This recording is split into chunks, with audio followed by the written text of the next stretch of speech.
Hello viewers, this is Abhishek De. In my last YouTube session, I had discussed a remarkable poem, Crossing the Bar, composed by Lord Alfred Tennyson. Today, I have selected a fine poem for ICSE students, The Cold Within, written by the American poet James Patrick Kinney. Now, this poem, The Cold Within, was written by the American poet in the 1960s, post-World War era, an era in which USSR and USA were tucked in Cold War. This poem, The Cold Within, is a literary piece with a deeper message. A poem that delivers such an important message to the people all around the world that we should follow and implement it in our own lives. The Cold Within, written by James Patrick Kinney, is actually a ballad.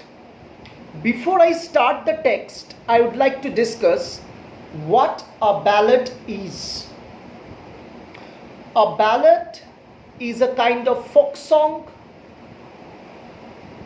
which offers a story in a poetic form, in verse form. So what you are going to read here is actually a story in verse form, a story of 6 human beings who died an avoidable death, a death which they could have easily avoided. So, what is the poem about? What is the story within the poem about? 6 human beings were traveling and they were caught in bleak and bitter cold. Remember, when I referred to them as 6 human beings, I am not mentioning any group. They did not belong to any group. Let us say 6 individuals happened to travel at the same place on the same time. And each one of them carried a piece of log, a piece of wood. Now the poem is set in harsh winter. So there was a bone-shivering cold and the fire was dying. The only way to keep the fire alive was to use their piece of logs as fuel. Otherwise, they would starve to death. This poem has 2 meanings. It runs on 2 levels, literal level and metaphorical level. The metaphorical level refers to the underlying meaning that we need to explore. Now, all 6 of them possessed a piece of wood and they could have easily contributed their piece of logs to keep the fire alive, but they did not do so. Why? Because of their own prejudices, religious prejudice, racial discrimination, quest for revenge, greed, arrogance, envy. All these led them to hold their piece of logs and they could not convince themselves to contribute their piece of logs, which was very crucial for their own survival. And what was the result? The poem ends on a tragic note. All 6 of them died, as I have already said, an avoidable death. A death which they could have avoided. They froze to death. Why do I say it was an avoidable death? And why has the poet named the poem The Cold Within, not The Cold Without? Because the outside cold, the climatic cold, could be taken care of if they had compassion, human kindness in their heart.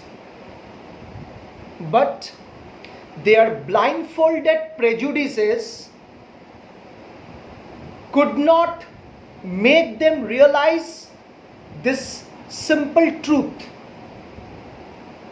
that by contributing their piece of logs, they could not only save the life of the other person, but it was crucial for their own survival as well.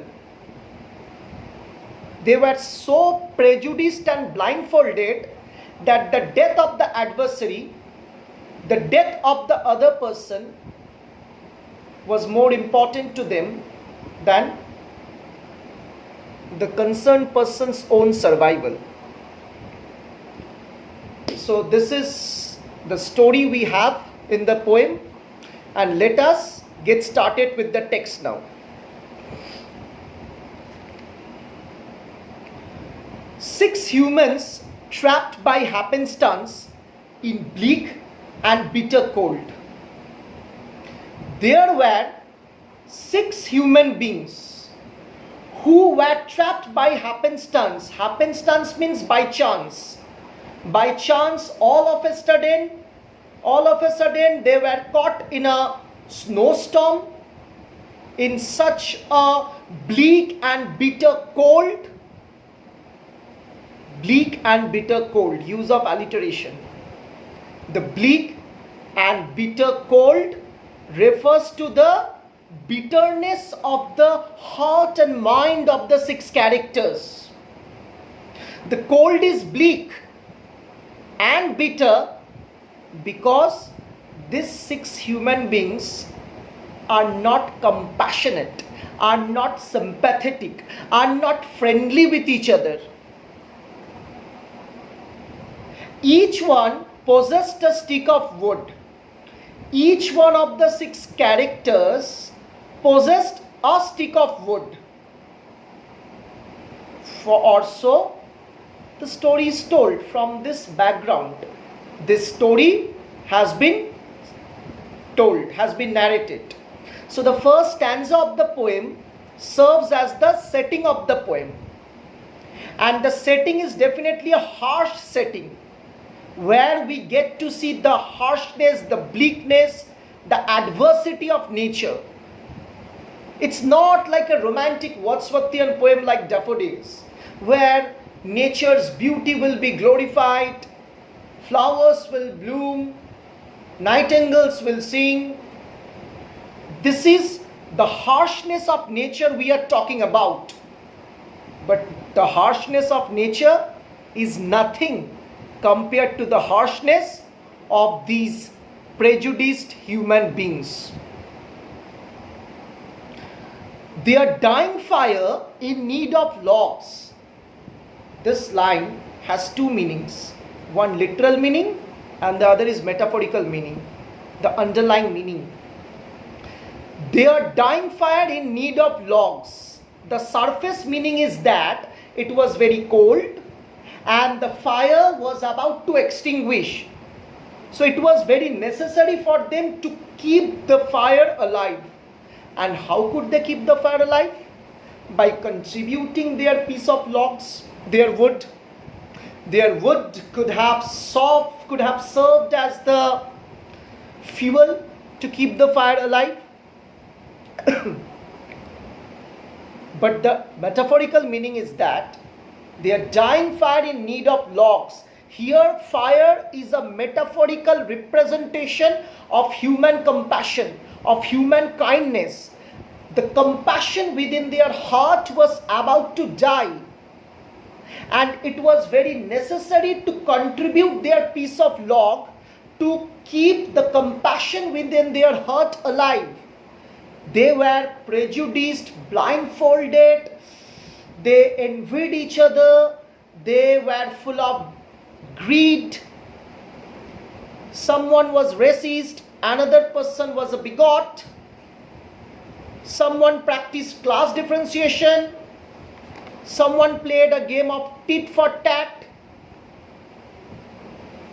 This is how all these 6 characters had one or other prejudice. So the first person who was about to contribute her piece of log, but the first one held hers back. She was about to contribute her piece of log, but then she withdrew it. She held back her piece of log. You know why? For of the faces round the fire, she noticed one was black. She noticed one person was black. So she was a racist, a person who practiced racism. You know racism? Discrimination on the basis of color, on the basis of skin complexion. She was a white person and she would not contribute her piece of log to help a black person. This is beyond the concept of white-skinned people and black-skinned people. This has a history, a background, which dates back to the colonial age.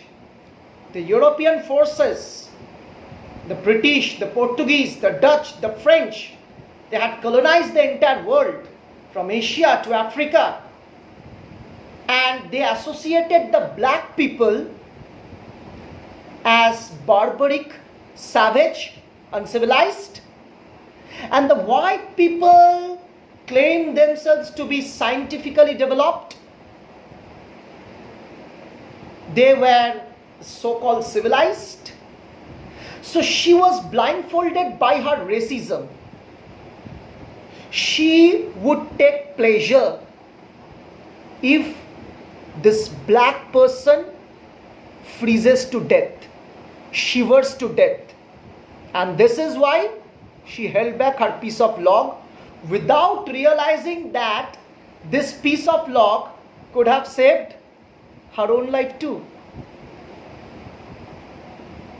So here in this stanza we have the scene, S-I-N, the scene of racism that this first person practiced. In the next stanza, we have another man who decided to take a look before he contributes his piece of log. And what did he find? He found one person belonging to a different religion. So, in the second stanza, we have a person who was religiously prejudiced, who practiced religious discrimination. The next man looking across the way, there is an apostrophe A. The next man looking across the way saw one not of his church.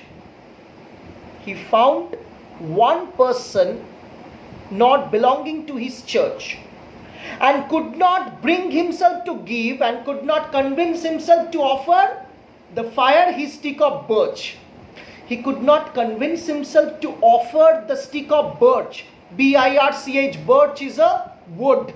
So he did not contribute his birch, his piece of log, because of his religious blindfoldedness. When I say this man saw one of the other persons did not belong to his church, it can have two interpretations. Number one, the other person was a pagan, was a non-Christian.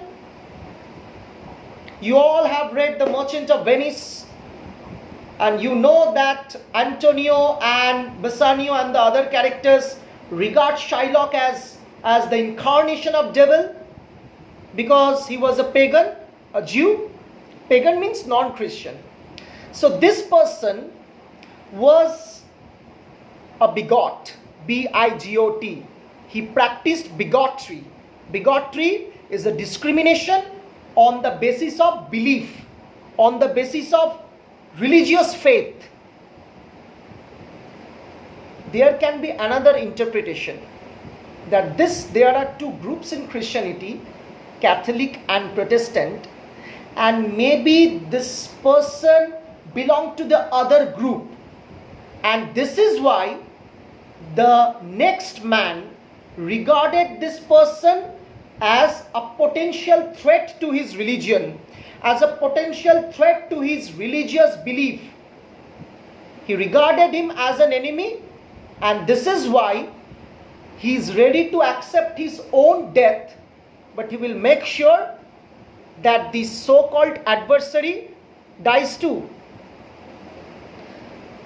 Now in the next stanza, we have a man who was sitting in torn and tattered clothes. A very poor man, perhaps a beggar. And we can assume that of all these 6 human beings, this character was feeling the bone-shivering cold to the greatest extent. Why? Because he was not wearing adequate warm clothes. He was in tattered and torn clothes. Yet, he would not contribute his piece of log. The third one sat in tattered clothes. Tattered and torn clothes, he gave his coat a hitch. You know, he gave his coat a hitch. Why did he give his coat a hitch? Because he was feeling extremely cold.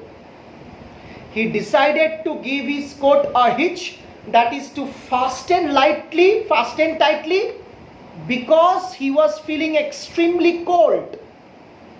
Yet, he could not convince himself to contribute the piece of log. Why should his log be put to use? To warm the idle rich? This poor person regarded the rich man as idle, as lazy, as someone who does not do the hard work but reaps the maximum profit. So a conflict between the labor class and master class has been brought out here. The labor class goes through the painful labor, the laborious task, the strenuous task. They do all the hard work, whereas the master class, the owner class, they reap the maximum profit even without toiling, even without offering their sweat. And this is why the poor fellow was jealous of his rich counterpart. And this is why he decided to hold back his piece of log. In the next stanza, we have the rich man. The rich man who was feeling cold, who was shivering, yet at this critical juncture, he was not thinking of how to save his own life. Only one question was haunting his mind. What was it? How to keep all his wealth, all his material possessions safe. How to protect them, how to hide them from this lazy, without ambition, ambitionless poor fellows. So, this man was obsessed with material possessions. He could not realize this simple fact that if he dies, he would not be able to take his material possessions to the next world. He will not be able to enjoy his wealth, his money in the grave. But he was so obsessed, so prejudiced that he would not let the poor fellows discover it and become rich by using his wealth. How much jealousy, how much bitterness was there in the heart of the rich fellow. Can you imagine that the death of the other person became more important to the rich man than his own survival? The rich man just sat back and thought. He was not thinking how to save myself, how to keep the fire alive. He was thinking of the wealth he had in store. He was a rapacious fellow. R-A-P-A-C-I-O-U-S. The meaning of the word rapacious is materially obsessed. And how to keep what he had earned from the lazy, shiftless poor. Shiftless means low, without any aspiration or ambition. He was thinking of how to protect, how to safeguard his wealth from this lazy, shiftless poor, without ambition. So, the rich person looks down upon the poor fellow as someone who belongs to the lower standard, as someone who deserves to be what he is, according to the rich fellow. These poor fellows are rightly deprived of a convenient life because they deserve so. Class differentiation. In this stanza, we have discrimination on the basis of class. In the next stanza, we have a vengeful attitude from the black fellow. Remember, the white fellow refused to contribute her piece of log because one of the other fellows was black and she was a racist. Now it is the black fellow's opportunity to wreak bitter vengeance upon the white person. The black man's face bespoke revenge. The meaning of the word bespoke is expressed. The black man's face expressed a vengeful quest, a thirst for revenge. As the fire passed from his sight, for all he saw in his stick of wood was a chance. It was his chance, it was his opportunity to spite the white. S-P-I-T-E. The meaning of the word spite is to revenge, is to wreak the vengeance upon the white fellow. And the black fellow, who had started regarding his piece of log as a weapon, as a kind of weapon which could help him to kill the white fellow. How? By not offering the weapon, that is the piece of log, to the fire. Had he contributed his piece of log, he would be saved. He would have been saved, but the white fellow too would have been saved. And he is not ready to buy his own life at the cost of the life of his adversary. Again the same point.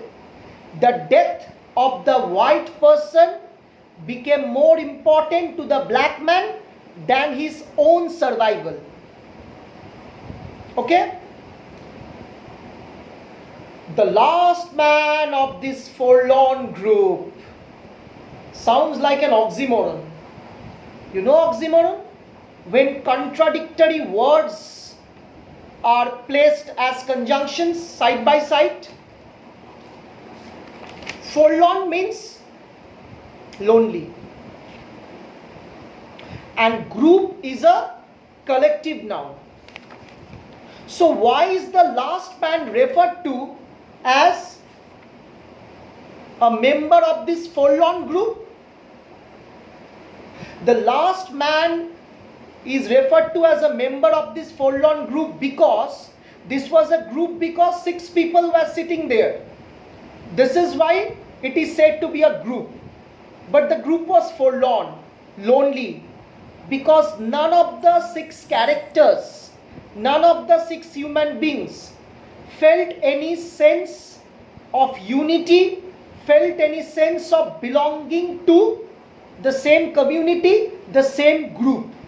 So we should say 6 individuals were sitting together. They were not members of any group. And this is why the oxymoron has been used, forlorn group.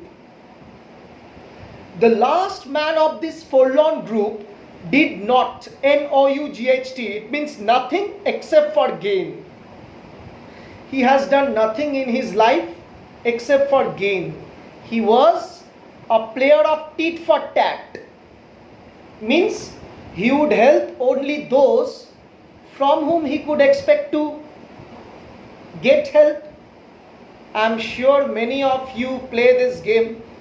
You offer notes or study material to those of your friends from whom only you can expect to get something back.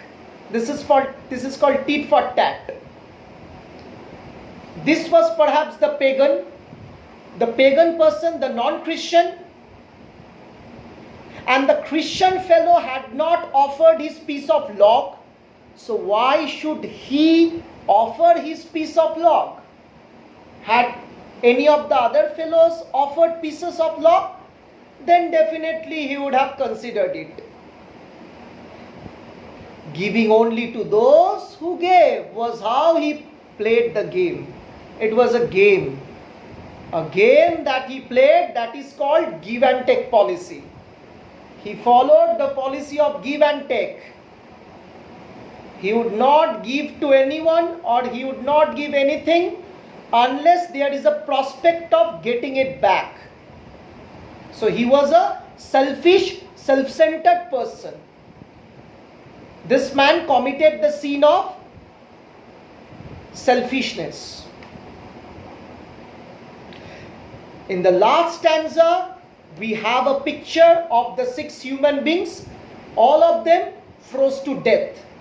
But even after their death, they had not been able to overcome their prejudices. Why do I say that even after their death, they had not been able to overcome their prejudices? Because, as I am going to read the text, their logs held tight in death's still hands. Death has been personified here as a person. They had died, and even after their death, their frozen fingers, their still hands, the hands are still. They are not making any motion. It means all of them are dead. But their hands continued to hold tightly to the logs. Even the frozen fingers did not release the pieces of logs.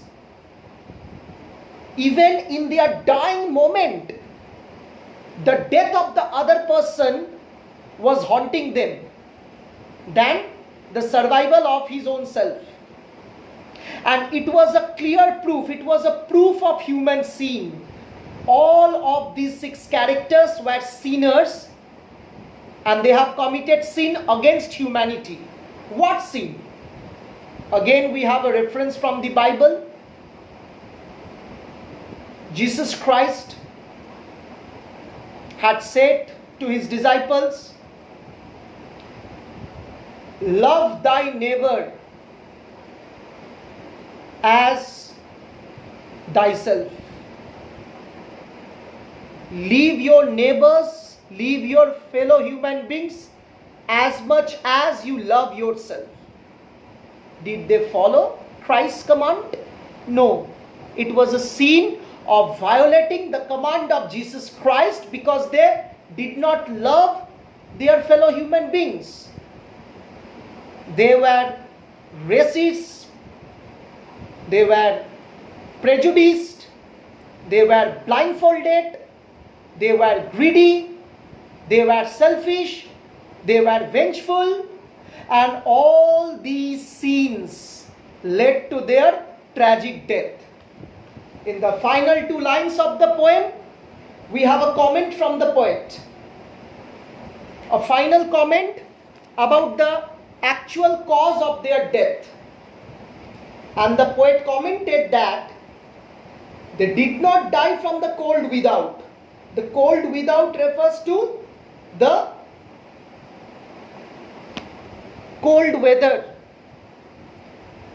They did not die due to the shivering cold weather because it could be taken care of.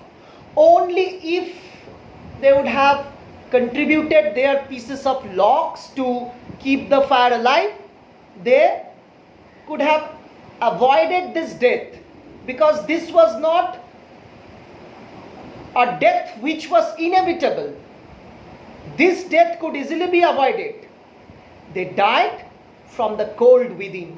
The cold within refers to their cold-heartedness, their lack of compassion, lack of human kindness, pity, sympathy. They were devoid of minimum human emotions. And this is why the actual cause of their death was their cold-heartedness and not the frostbite. I hope you have understood this poem. Go through the text twice, go through the figures of speech, and try to explore the underlying meanings. Don't go by the literal meanings also, because this poem will offer one literal meaning and one metaphor meaning. Try to understand the underlying meanings of the metaphorical words. This is all for today. Thank you.